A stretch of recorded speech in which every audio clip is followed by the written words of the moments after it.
यसरी क्लिक गरेपछि 30 mm by 30 mm त्यो भन्छ एक्चुअल साइज हैन। अब एक्चुअल साइज यो भएपछि यसलाई जुम गर्न पाइयो जत्रो पनि पाउनु हैन। अब यो फिल विथ कलरलाई नो कलर गरिदिने, नो कलर, यो लाइनिङ कलर मात्र आउँछ हो। यो हुने बित्तिकै यसलाई कन्ट्रोल सी भनेको कपी, कन्ट्रोल शिफ्ट अल्टर भी भनेको पेस्ट दुईचोटि गर्न सक्यो हैन। यति हुने बित्तिकै तिमीले के गर्नु पर्यो, यसमा क्लिक गर्ने, अल्टर र शिफ्ट थिच्ने किबोर्डको यसरी सानो बनाउने, यसलाई फेरि अर्को यसरी गर्ने, ठिक छ। जब यति गर्छ नि तिमीले यो हाम्रो बनिहाल्यो हैन। जब यो बन्छ यसमा टेक्स्ट टुलमा जाने, यो पाथ सिलेक्सन टुलमा जाने, ट्याक्क यहाँ गएर क्लिक गर्ने, क्लिक गर्ने बित्तिकै लेख्ने स्काई BRI DGACATE हैन। यसरी सिलेक्ट गर्ने बित्तिकै यसलाई सेन्टर गरिदियो, सेन्टर गर्ने बित्तिकै उयो मुभ टुलमा जाऊ, यसले रोटेट गर्छ यस्तो डबल, कन्ट्रोल A सिलेक्ट गर्ने। अब यहाँलाई सेन्टर अलाइन गरिदिने, यहाँनिर अलाइनमा जाने, सेन्टर अलाइन, ओके छ। यति हुने बित्तिकै तिम्रो के हुनु पर्यो, यसलाई चाहिँ क्लिक गर्ने, यसलाई no out, no border, no border गरेपछि यसलाई चाहिँ यस्तै शान्तिले सेट गर्ने, ओके छ। अब यो बिचको भाग छ नि, यो बिचको लाइन अलिकति बढाएर जब यसरी बढ्छ नि तिम्रो त्यसैलाई कन्ट्रोल सी अल्टर भी गर्ने, यो टेक्स्टलाई है, टेक्स्टमा गएपछि यो पोइन्ट छ नि, यहाँ सानो पोइन्ट, यसले चाहिँ के गर्ने, डाउन साइड यस्तो गरिदिने। अब यसलाई फेरि रोटेट, यहाँबाट जब रोटेट हुन्छ फेरि पुरैलाई कन्ट्रोल A भनेको सिलेक्ट है, अनि यो सेन्ट्रल लाइन दुइटै है त। यो भएपछि एक स्टेप अझ रोटेट भयो, कम भएछ हैन। फेरि सेन्ट्रल लाइन यसरी सेन्टर दुई बोथ साइड सेन्ट्रल लाइन हैन। जब यो हुन्छ यसलाई चाहिँ अलिकति ठुलो यस्तै ट्याक्क तान्ने, तानिसकेपछि यहाँ चाहिँ DNGAPU हैन। अलिकति यसलाई एक स्टेप सानो बनाउनु पऱ्यो भने यहाँ 12 छ यहाँ 11 गर्दा पनि भयो कि हैन। यति गर्ने बित्तिकै हाम्रो के भयो त, यो सेप बन्यो। अब तिमीलाई बाँकी रह्यो कलरको काम हैन। कलरमा चाहिँ अक्षर कलरहरू यसरी अब क्लिक गर्दाखेरि अरूमा क्लिक भएन नि हैन। त्यस्तो भयो भने कन्ट्रोल L गरिदिइहाल्नु है त। अनि फेरि यसमा कन्ट्रोल L, जब यो अक्षरलाई उ भइसकेपछि यसमा क्लिक गर्ने, यहाँ जाने, यहाँ गएपछि तिमीले के हुन्छ त, यो बिचकोलाई ब्लू कलर छ हो, ब्लूमा जाने, यहाँ जाने, नो आउटलाइन। यसमा के छ, ग्रीन कलर, यहाँ जाने, ग्रीनमा क्लिक, नो आउटलाइन लगाएर, ओके सर। जब यति हुन्छ नि तिम्रो, यति हुने बित्तिकै control shift control alter L है, कन्ट्रोल अल्टर L भनेपछि अनलक हो।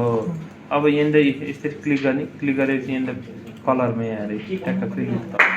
अब फेरि यो यसलाई लक गरिदियो, किनकि लक गरेन भने के हुन्छ हो। अब फेरि यसमा जाने, फेरि यसमा जाने, ट्याक्क यो चाहिँ के भयो त, हाम्रो टेक्स्ट टुल सिलेक्ट भएन, हामीले यहाँनिर फिल विथ कलर गरियो होइन। त्यो टेक्स्टमा क्लिक गरेर जानुपर्छ है। जब यति गर्ने चाहिँ त्यतिकै तिम्रो के भयो त, कलर फिल भयो। कन्ट्रोल L गर्ने फेरि, जब यो कन्ट्रोल L गरेपछि अब हाम्रो मुभ भएन हैन। अब स्टार ल्याउनु पऱ्यो, यहाँ जाने, ट्याक्क स्टार तिमीलाई थाहा छैन हैन, ट्याक्क यसरी लाने, ठुलो साइज एन्सर अलिकति ठुलो बनाउनु, जुम बनाउने, यसलाई अलिकति ठुलो बनाउनु पऱ्यो, यसरी तान्दिने, यसलाई अपोजिट गरिदिने, यो फिल विथ कलर गर्ने, नो यसलाई नो आउटलाइन हैन। फिल विथ कलरमा जाने, वाइट कलर लगाएर यो गऱ्यो भने खुल्यो नि त हैन।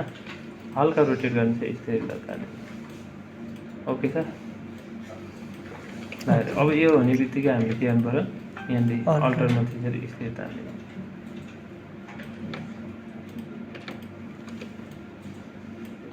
हैन। यति गर्ने बित्तिकै हाम्रो के भयो त, कलर फिल भयो हैन। अब यहाँनिर बिचमा बनाएको कुराहरू छ नि तिमीले हो, त्यसको लागि लगाएर यसरी यस्तै ट्याक्क यसरी तान्ने, रेक्टेङ्गल, डाइरेक्ट रेक्टेङ्गल तान्ने, तानिसकेपछि यसलाई नो फिल लगाएर यो फिल विथ कलरमा चाहिँ के छ त हाम्रो, यो चाहिँ वाइट कलर छ हो। यसैलाई रेक्टेङ्गल बनाऊ, यसैलाई तान्ने यस्तै ट्याक्क यहाँबाट यस्तै तान्ने, माथिबाट तलसम्म है तान्यो नि।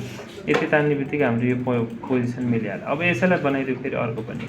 ट्याक्क यस्तै तान्दै लगाएर हो। यो चाहिँ अलिकति ठुलो छ, यस्तै ठुलो बनाऊ, यसैलाई अल्ट्रासँग थिच यस्तै तान्दै, यो चाहिँ सानो बनायो। यो भइसकेपछि अब तिमीले बुझ्नुपर्ने कुरा के छ भनेदेखि, यो दुइटा त बनाइसक्यो हैन, एउटा सानो भयो एउटा ठुलो छ हैन। यति भइसकेपछि के गर्नु पऱ्यो, यहाँनिर सब सिलेक्सन टुल, यी दुइटालाई यसरी सिलेक्ट गर्ने। अब यो पोइन्टमा क्लिक गर्ने, यो पोइन्टमा क्लिक गर्ने हैन। यो दुइटालाई यो सिफ्ट थिचेर है, सिफ्ट थिचेर यसरी क्लिक, यो यो दुवैपट्टिको छेउछेउ भयो क्या हजुर यो पोइन्ट र यो पोइन्ट अब यो भएपछि यसलाई चाहिँ अफ साइड गरिदिनु कि यतिको अनि यहाँनिर फिल विथ कलर यहाँ हेर्दा ट्यागको कलर भयो नि त यस्तो ल मिलिहाल्यो होइन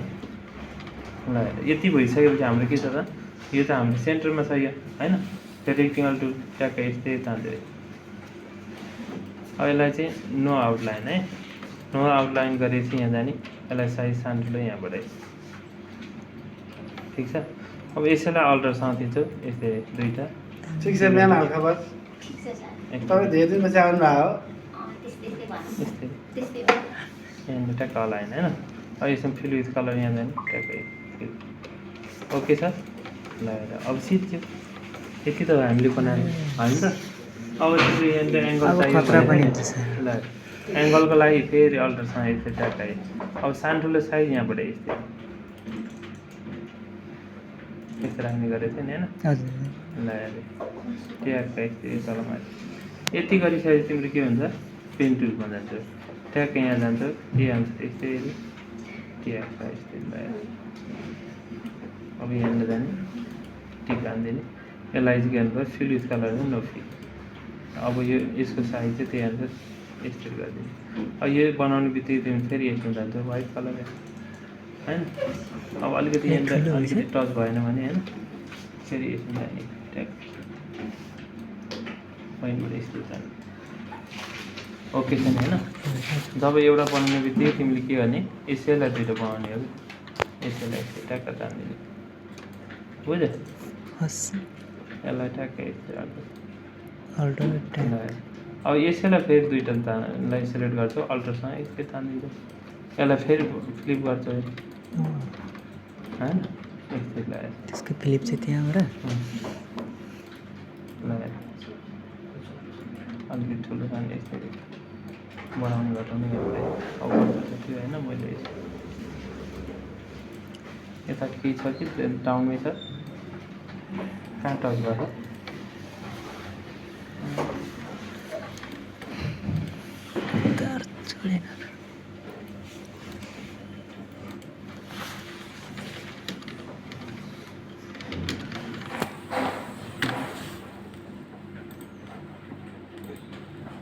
यहीबाट टच छ नि होइन यहाँ पनि टच रहन्छ नि अब हामी नहेरेर रहेछ होइन लगाएर यो त यस्तो रहेछ नि त अपोजिट रहेछ नि त यस्तो गर्ने यसलाई चाहिँ यहाँबाट यस्तै तान्ने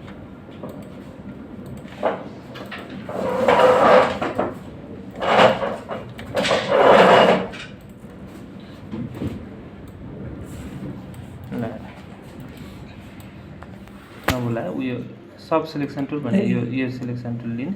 यसले चाहिँ तिम्रो फर्स्टमै हामीले यस्तो गर्नुपर्ने रहेछ होइन त नहेरेको भएर है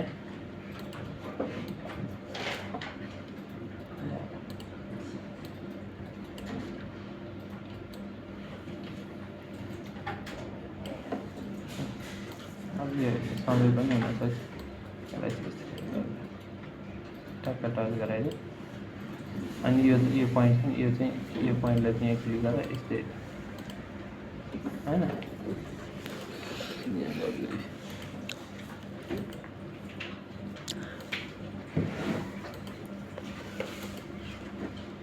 सिटिआरलाई यति हाल्नु ल अब यस्तो लाइनिङ छ नि यो लाइनिङको लागि यहाँ अब यिनीहरू चाहिँ तिम्रो यस्तो छ नि वाइट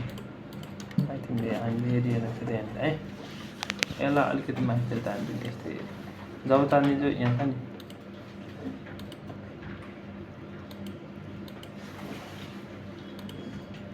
यतिकै माथि तान्दै ट्याग भएन यो टुल अलिकति तल तान्दै यस्तै तान्दै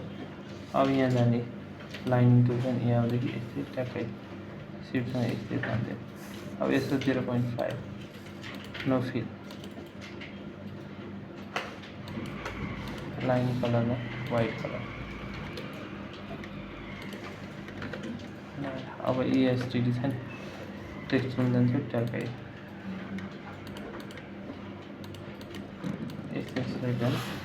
ESTD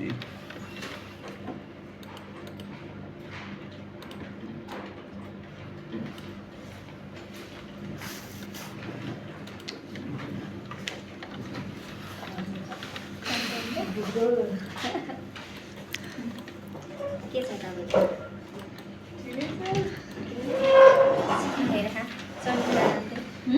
राम्रो चल्दा बाच्चाकै छ नि बिहान मर्यो किन र स्कुटीले भक्का कहिले यहाँ जेबला गर्छ त्यहाँ त्यही त हो आकाशमा हेर तिमी आकाशमा हेरेर हिँडिरहेको थियो क्या खै मैले पहिला देखेको थिइनँ त्यो जग्गा गरिसक्नु आँट्ने बिचारा 9-10 हजार ठट्टा अन्त के भएन भन्दाखेरि हेर्दै मात्रै राम्रो यहाँ दुख्यो भनेर छटपटाउनु पर्छ नि रिसले पुरै दिहाल्नु त भइरहेको थियो सोधिबस्छ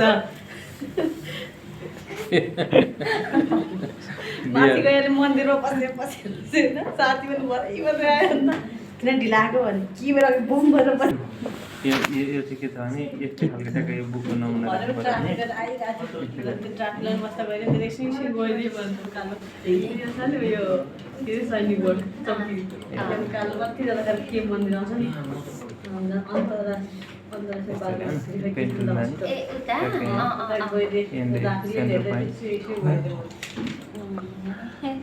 फेरि पराएर सोधेर थियो केही भएन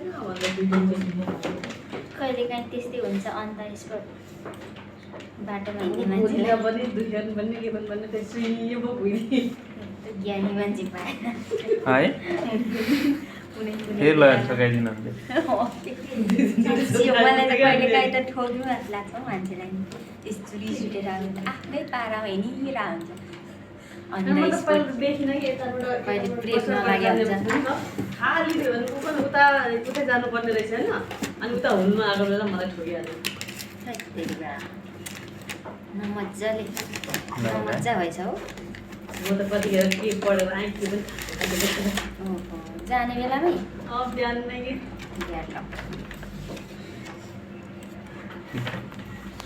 अब कन्ट्रोल सिफ्ट अल्ट थिचेर डी सुरु बुझ्यो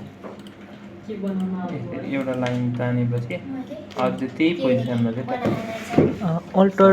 गरेर तान्दा मात्र हुँदैन अल्टरमा तान्यो भने हुन त हुन्छ तर धेरै टाइम लाग्यो नि त एउटा तानेपछि अर्को चाहिँ कन्ट्रोल सिफ्ट डी म काम गर्ने गर्न गएको अल्छी अनि त्यो लाग्यो बराबरको लेभल नहुन सक्छ होइन हजुर त्यो भयो नि कन्ट्रोल भयो कि उतातिर गएको न्युरो कुरो बुझ्यो नि कन्ट्रोल सिफ्ट त्यही नै मैले के भन्दैछ थाहा छैन। कन्ट्रोल सिफ्ट अल्टर डी के जस्तै अब तिमी यही कुरालाई चाहिँ यस्तै लाग्यो नि हजुर। यसकै पोजिसनमा यता बढाउनु पर्यो कन्ट्रोल सिफ्ट अल्टर डी के यस्तै ए सेम Same, पोजिसन साइज यहाँ घटबट हुनु नि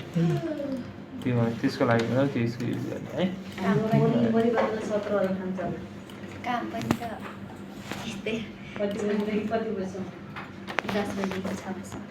ए ठिकै रहेछ कसलाई कसले जब गरे गरे होइन हँ गरे होइन गर्नु लाग्यो नगर्नु त काम आउँछ ए अल्छी लाग्यो ए बुढेसकालमा के काम गर्नु त